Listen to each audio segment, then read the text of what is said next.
10,000 miles!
All right, so let's talk about it. Let's get detailed. Let's talk about everything that's I've run into with my 2022 Can Am Ryker Sport. What I like, what I don't like, what's happened, recalls, repairs, mods, all that stuff we're going to talk about for the 10,000 mile review of this Can Am Ryker.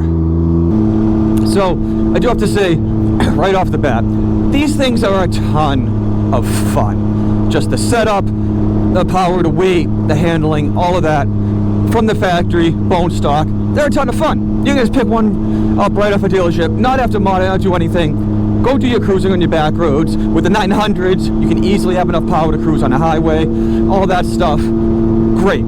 So when you look at this thing, this is the BPE Ryker in what I call its final form. Dual intakes, you got the LED lights, custom stuff all around, stage 2 clutch kit from Treal Performance in there. This is the peak performance Ryker, and in my opinion, this is how a sport model should have come, with the amount of power this thing not only has with the tune from BLRtuning and all the mods and the clutch kit and all of that, the way that you can drift, burn tires, 0 to 100, not just 0 to 60, 0 to 100 on this thing is crazy for what it is. And it's an absolute ton of fun. If you're into performance and that's what you want to do, you want to have some fun, you want to carve out some corners, you want to have enough speed to merge onto the highway and do some passing and do all that fun stuff, this is how you want your Ryker set up. But I'm talking about stuff like that. Let's start from the beginning. From when I got this Ryker with 0 miles on it, brand new, 2022. This is where some, already at the beginning, where some of the issues come in. Not every dealer is great. Not every dealer cares about Can Am, because some dealers are just regular motorcycle dealers and they just happen to carry the Can Am line for whatever reason. I don't know what the exact deal is on that. And some of them are pure Can Am dealers. Like I'm lucky enough to have a platinum dealership near me within a reasonable distance, and they are great.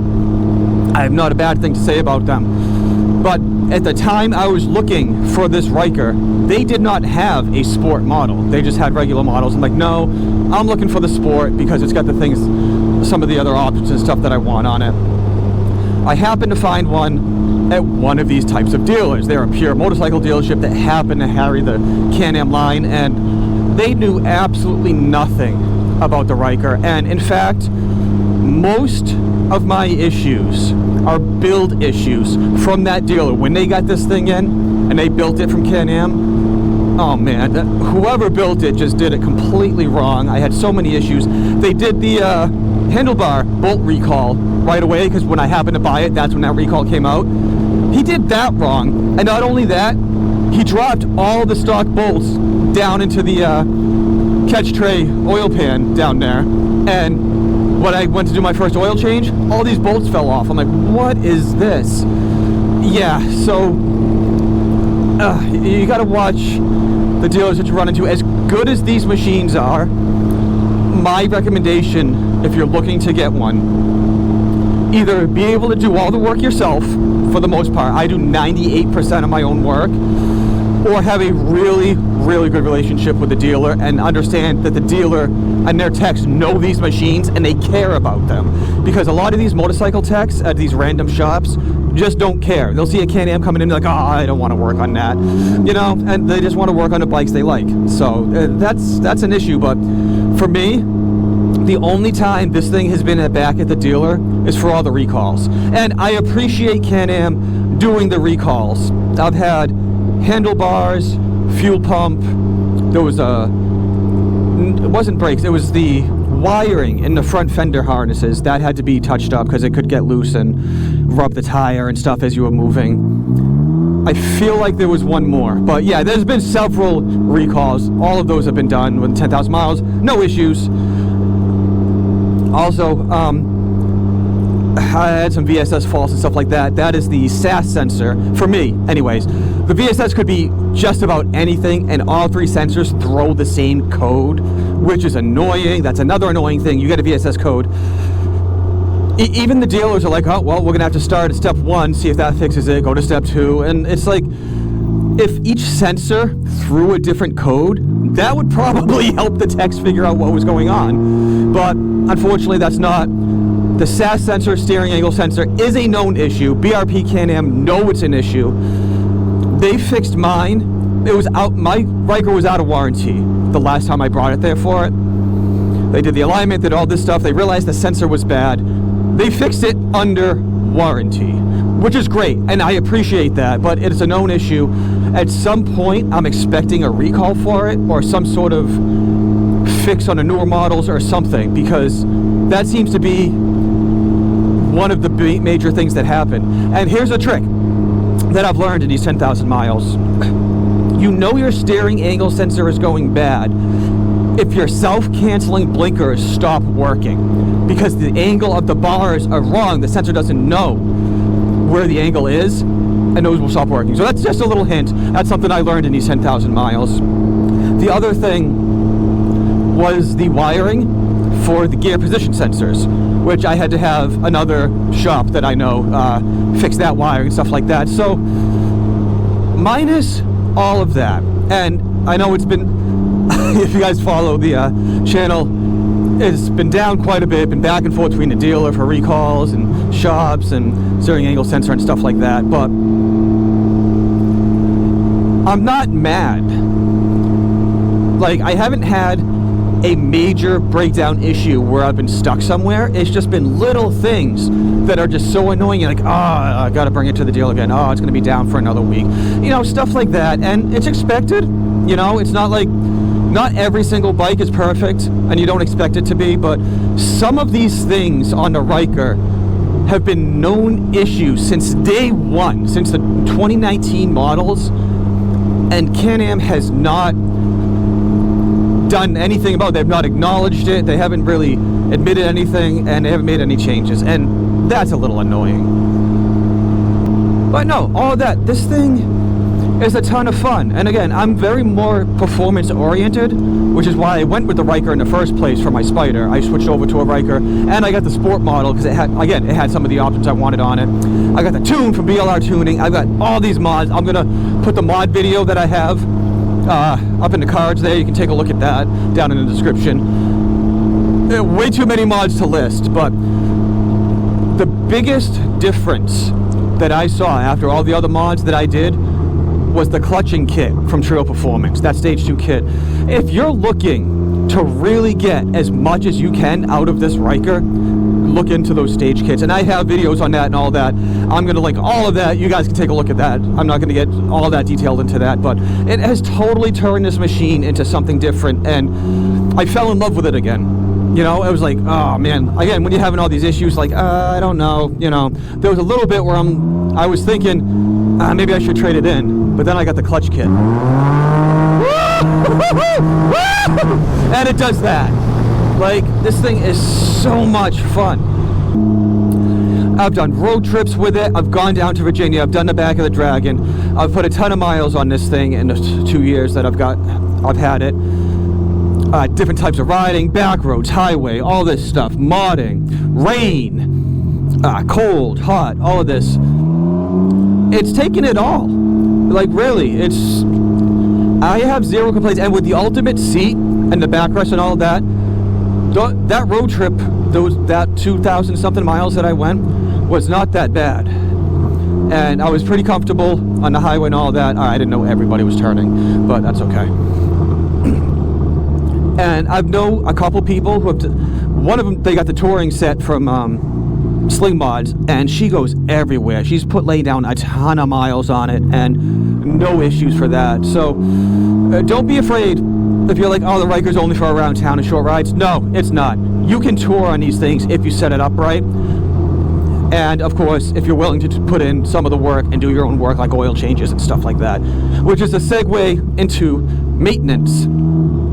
Another reason why I looked into the Ryker and why I initially went into it, I can do 98% of the work on this thing. The only thing I really can't do is a lot of the computer work that you need the BUD software for, that does all the talks to the computers and sensors and stuff like that. Other than that, I'm doing it. I replaced that clutch myself. I pulled the clutch, I did the CVT belt, pulled the clutch off, put it in. Everything, wires, plugs, all the mods that you see, all of this stuff, I've done. So if you're somewhat mechanically inclined, or you've worked on just regular motorcycles or something like that, you can do the work to these things. If you've just got basic hand tools and a little bit of know-how and some time, you can save yourself a ton of money. And that's something, if you have to bring this to the dealer for absolutely everything, for like brakes, oil changes, the CVT belt is a big one, you're going to be spending a little bit of money. So that's something you got to weigh with the costs. The CVT belt is every 10,000 to about 12,000 miles. So again, you got to look at, okay, how many miles am I riding? You know, oil changes are like 5,000 to 6,000, stuff like that. So you got to look at it and be like, all right, what are my costs going to be to own? And I will fully admit, if you're putting a lot of miles down, it will add up. Like this rear tire I got on it, it's a stock Kenda tire, which we all know is junk. We all know the tires are junk. Can Am knows they're junk, but that's just the deal. I already got to replace it at 10,000 miles. Like it's worn now, and I've got, if I push it in corners and stuff, I will lose the rear end much easier than I would when, you know, when the tire actually had grip.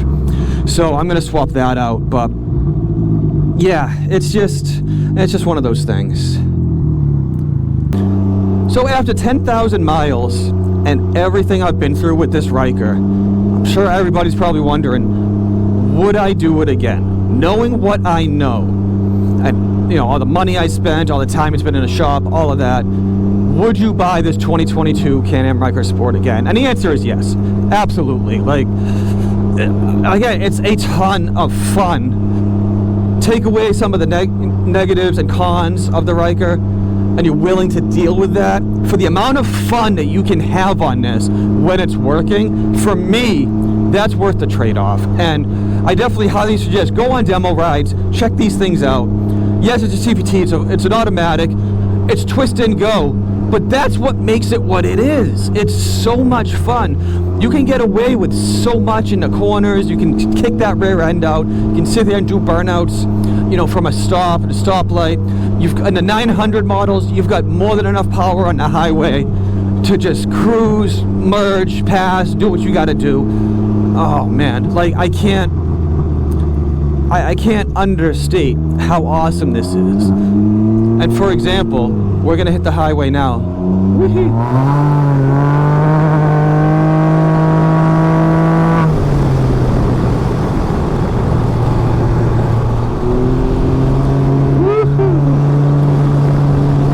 Like you got more than enough power to just sit here, cruise, get up to speed, and all of that. Now, I say the 900 models, the 600s, they will probably top out around 80, 85, and in my area in Massachusetts, that's the average speed of the highway. So and again, it's personal preference. For me, I would not feel safe on a 600 on the highway in Massachusetts. That's just me, just because you'll end up getting run over. But, you know, if you're just doing back roads and stuff like that, I don't think you'd have a problem. So, Flock, and anyone watching this, if you have any questions for me about the Can Am Ryker, go down there, leave me a comment, do all that fun YouTube stuff now, do the liking, do the sharing, do the subscribing. And also, you can reach out to me on other social media, on Instagram and Facebook. Any questions, I'll do my best to answer them. And if the question warrants a full video, I will do it. I've done it before, and I'll do it again. If it's more than just like a, simple answer or something like that, I'll do a full video, so not only you get the answer, and other people will also get the answer too, because they might have the same questions. So, and again, I've got stuff from BLRtuning in the description. Go down there. You guys can get discount codes on some cool stuff from Bill. Also from Ironside Custom, some cool 3D printed stuff. And any money I make off of my merch or hat sales or anything like that goes to Moby Kit Rescue to save the kittens. Because we want to save the kittens because they're cute and they're little and they do fun kitten stuff. But anyways, that's it. I love this 2022 Can Am Ryker Sport. I'm going to hit a bigger highway and have a little bit more fun. Thank you for rocking with the flock. I'll see you guys on the next video.